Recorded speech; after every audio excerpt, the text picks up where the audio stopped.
Yoga for kids with special needs. First of all the kids are special. But some kids, actually most kids, need some special attention. And we have some special needs that have definitions and shows a relatively big difference from other kids that we call normal. So we will talk about all those things. And excuse me if I use language that might not be appropriate today because it keeps changing and I get very confused. I know that I'm not allowed to say retarded and all kinds of things, but then I find it very hard to express myself because it's not even allowed to say now special needs or something. I'm not sure what to say and what not. There are special websites, by the way, that tells you exactly what you're supposed to say. But excuse me if I use, it's not to offend, it's just I'm trying to explain things. So, all the kids are special. Some kids need special attention. And basically there are two kinds of special needs that you will be teaching. Some special needs are more physical, and the other kind of special needs is more mental, social special needs. Okay? Whatever kind of special need it is, there's one thing you need to remember when you teach them. Are you ready to hear it? Yes? Yes. When you teach any kid, but especially kids with special needs, this is what you need to do. You need to open your ears, open your eyes, open your heart, open your mind, open your arms, and really be there. Really observe, really look, really see, really hear where this person is. And if you start from where they are, there is basically no limit to what you can achieve together. Okay? But if you start from where the book says, from where the internet says, from where someone told you, even if it's their parent or teacher, from where you thought they are, it's just not going to work. Okay? So that's all you need to know about Yoga for Kids with Special Needs.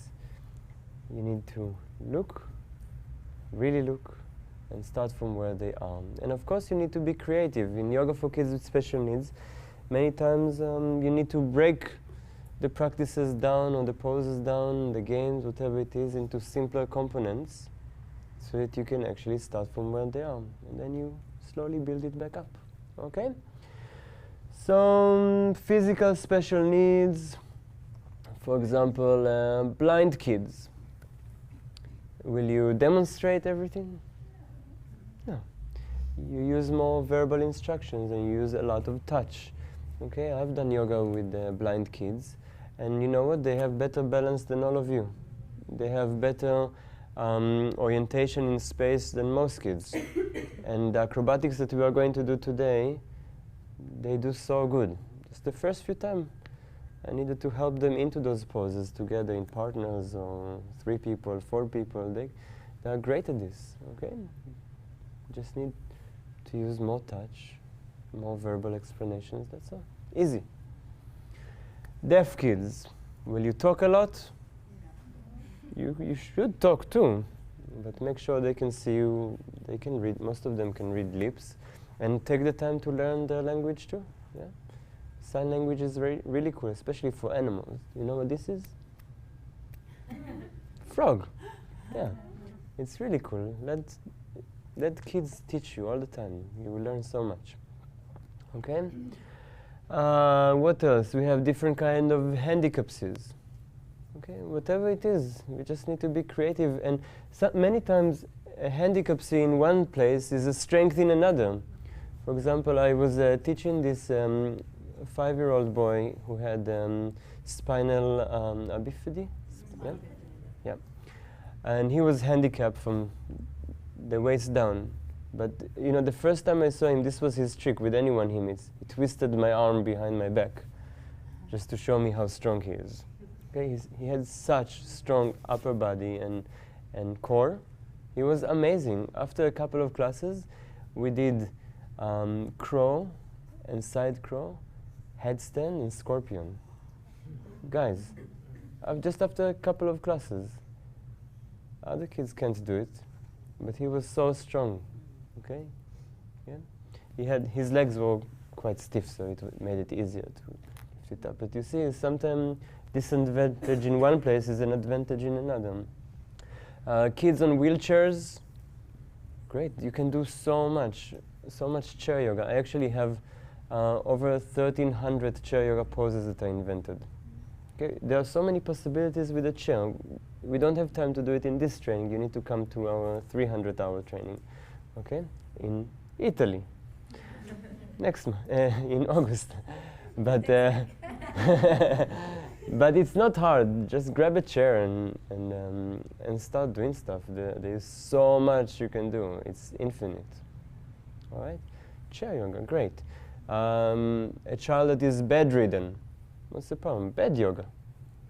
Yeah, there's so much you can do on the bed, right? Like so much. So and listen, if it's too hard to move, you can still breathe.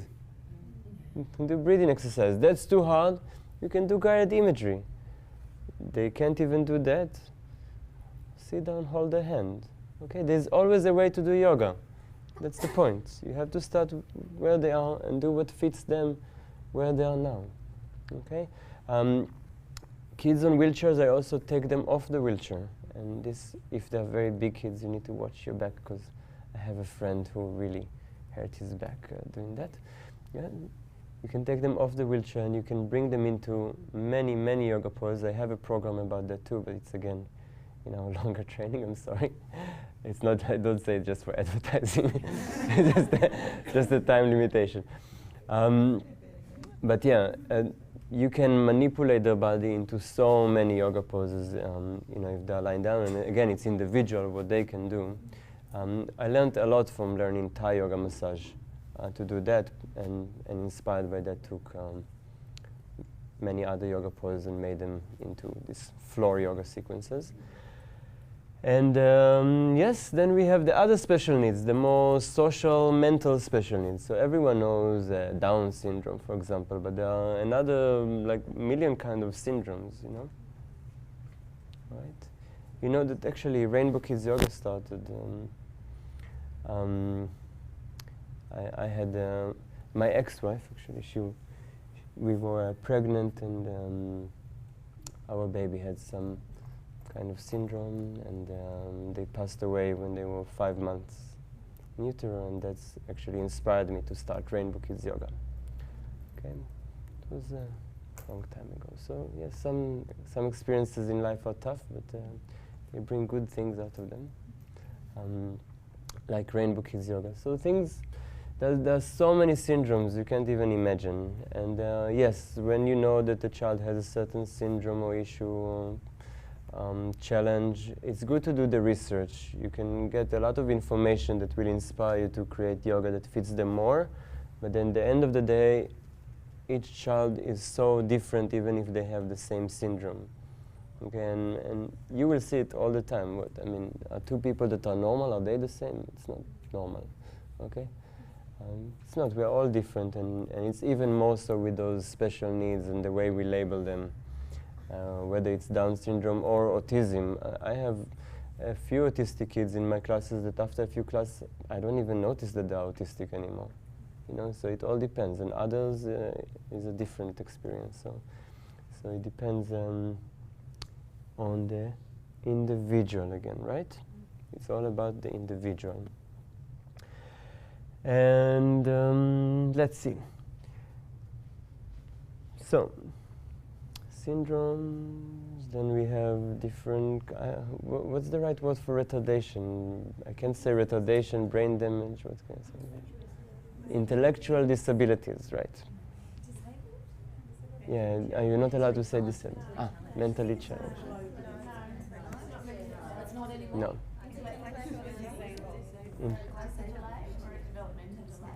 Okay. Developmental delay. Great.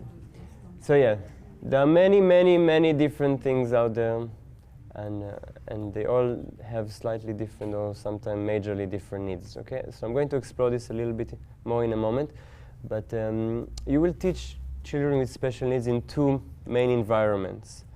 One environment is that you will have one or two kids with special needs in a regular classroom. And this happens a lot nowadays when you teach in kindergartens, preschools, schools, because mostly our education system now tries to integrate those children into the regular system, and it's working very well. Actually, it's both better for the child with the special needs and for his classmates who are learning a lot from this experience as well. Now, in this environment, this is my recommendation. You always need to have someone with this child basically at all times. All right? The reason is that you need someone to assist them personally is because most children with special needs, they don't have a good body awareness, orientation in space as good as other kids. They don't imitate as well as other kids. They sometimes slower to comprehend, understand, and communicate, and so on. So it is very much necessary that there will be someone with them that can bridge this gap.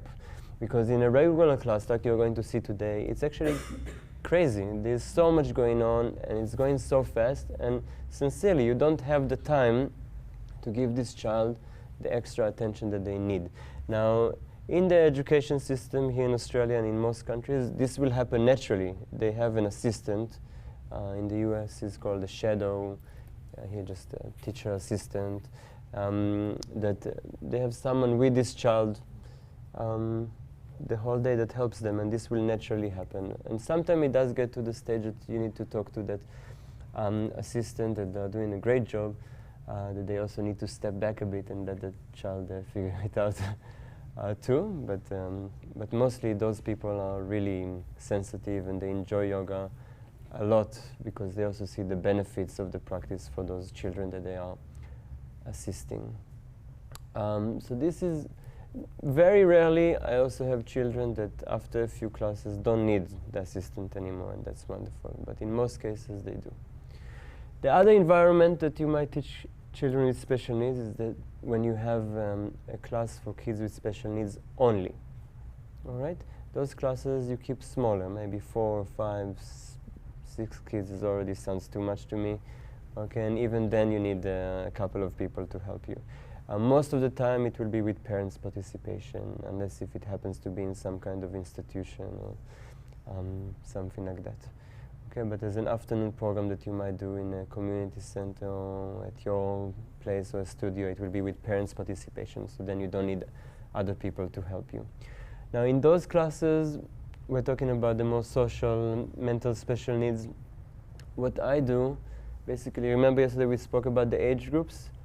I downgrade the age group by a couple of years, and in general, again it's individual, but in general, for a classroom with different kinds of special needs or the same kind of special needs, that works well for me. It fits better the cognitive and all of the other coordination and awareness where they are.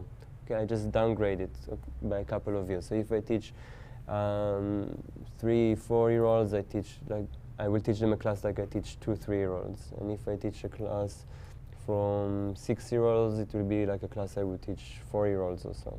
All right? Like that. Of course, if they are teenagers, we don't want to make it childish, but as far as the poses and the progression, yes, in general, those classes are also a bit slower. Okay, but saying that, they are not less fun.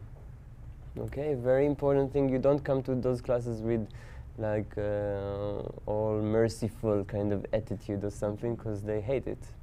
Okay, you come and you're still the class clown and you are excited and dramatic and big, and the same principle, everything is the same. Everything we learned is totally for kids with special needs too. Yeah? We are all mentally disabled in some way. Yeah. So here are a few points that I emphasize more with kids with special needs. One is touch. Okay, I touch kids with special needs even more. I think in general they're not being touched as much as other kids. And touch is a way for us to communicate when sometimes words don't work as well. Now, yes, I know that autistic kids, they say they don't like to be touched. Most autistic kids that I worked with, they didn't mind to be touched. I think it's the way you touch.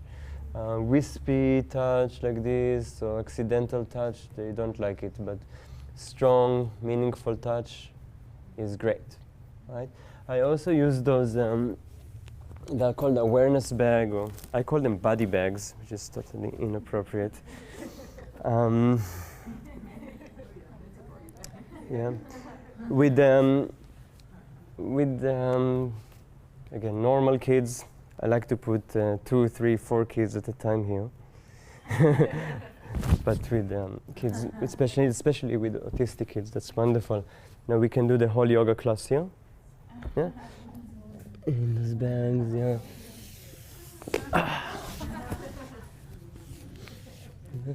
It's cool for twists. So you can still see,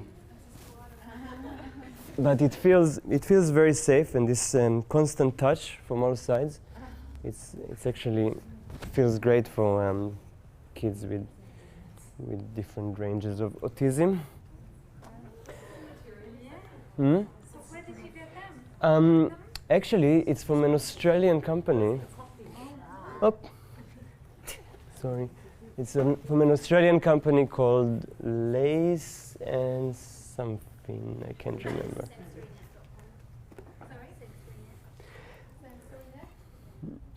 Yeah, and this company I order it from, they actually even make bed sheets out of this. And I have a few different shapes. I have tunnels and different sizes of things like this. And it's a great tool for teaching. Autistic children, do you find that they're more sensitive to noise in the class? Yeah, I usually play them, in general with kids with special needs, I play the music much softer than I, with all special needs, much softer than, not with the physical ones, but with the other ones. I play it softer, and if I see that someone becomes sensitive, I turn it off. It's okay too. And we make our own music that works better, as far as if they have control over it, it works better, as far as sensory exposure. Yeah? Okay, so touch. Touch, I also adjust kids with special needs much more. Like I said, they don't have such a good body awareness and orientation in space like other kids. So I may demonstrate the dog pose, for example, but they wouldn't do it, really. So a lot of times with kids with special needs, I put them into the pose the first few times. Okay, after a few times, they usually get it. It's not a problem. So there's much more assisting physically in the class. Saying that, most of the syndromes also come with very low muscle tone, which means if you pull them too fast, they're quite likely to dislocate hips, shoulders. Okay? So whatever you do, you need to do slowly, gently, slowly. Okay? If you do it slow enough, the muscles have time to respond and hold on to the skeleton, and everything is fine. Okay? There's no problem. Just go slow. The other thing I emphasize more is sound. Yeah, we vocalize much more, making sound effects, animal sounds, oming, humming.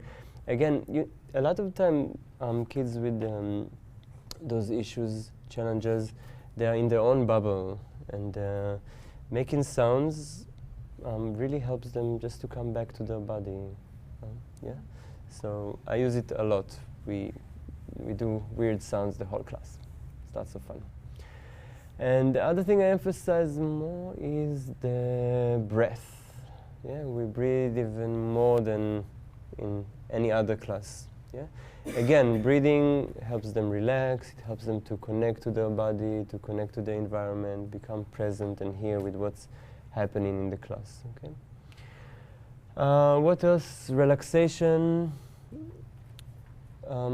Many times with those special needs, I use those squeezing balls, because I find it if they focus on one thing that's happening, it helps them relax the rest of their body. I use massage a lot, and especially with kids that have, what did you say? Intellectual disabilities, not the syndromes. Yeah, they've been through some accident and their brain was damaged in some way. Like actually their nerves, whether it was at birth or later on, their nerves are firing all the time, and massage helps them a lot to release this tension in their body.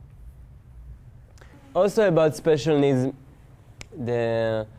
when parents or teachers come and tell me, this kid has ADD, ADHD, I say, okay, great, not a problem, yoga is going to help them. And inside of me I say, whatever, I don't even need to remember that they have it. Because of the style of yoga we teach and because we move so much, learning through movement is easy. You know, being still is also easy. After you moved for like 45 minutes an hour, being still is easy. Okay? So just the regular system doesn't work for them. It didn't work for me either. Okay? But this yoga definitely works for all of you that have attention deficit disorder. Okay?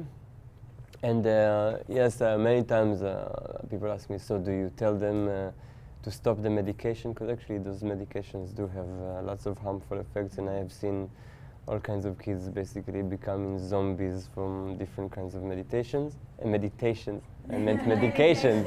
I meant medications. I mean, I have seen grown-ups go through this too. So, yes, you don't give this advice. Lift up your spirits with a song. It's family time.